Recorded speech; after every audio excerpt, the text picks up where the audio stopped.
pulang di pukul 2 menjelang siang. Rarau jutangi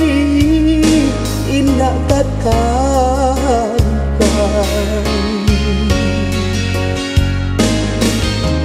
balape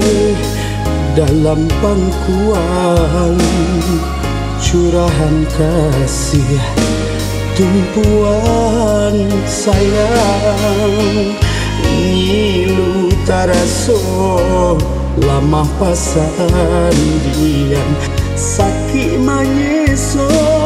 saku jua badan tabayang-bayang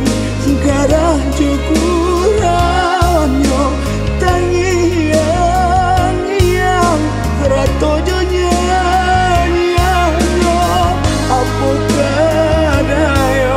sakinan manyeso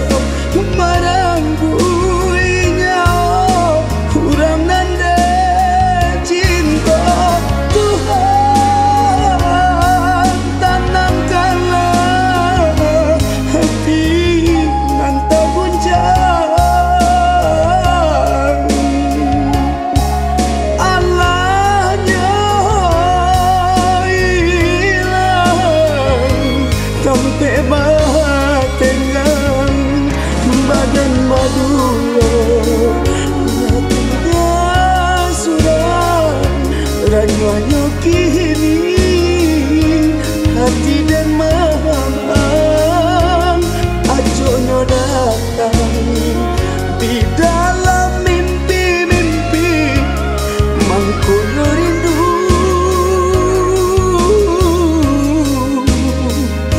memancing tangi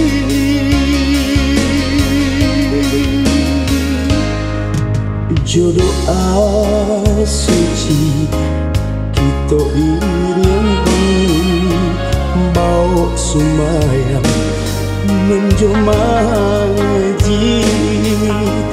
boleh nak senang mandian koki dalam sarugo di sisi lain.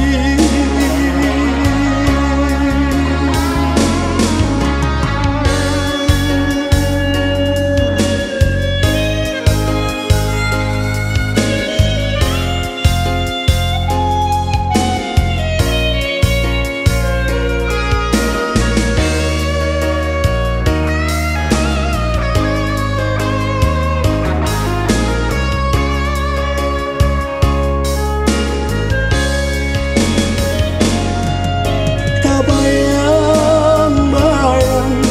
garah jukuranyo tangian yang rato jonyanyo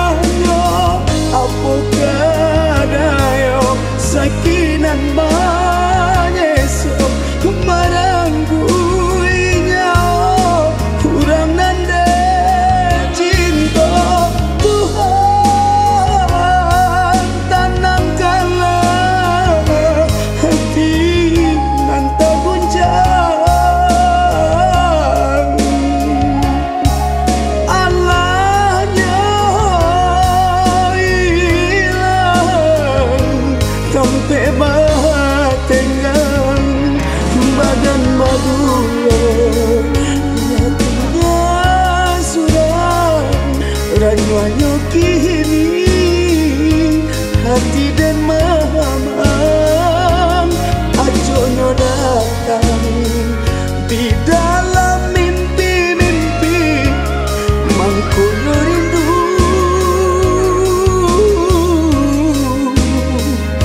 memancing tangi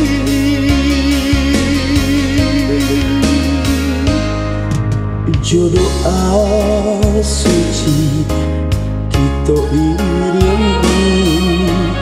bau sumayang menjomaji boleh nak senang mandian koki dalam sarugo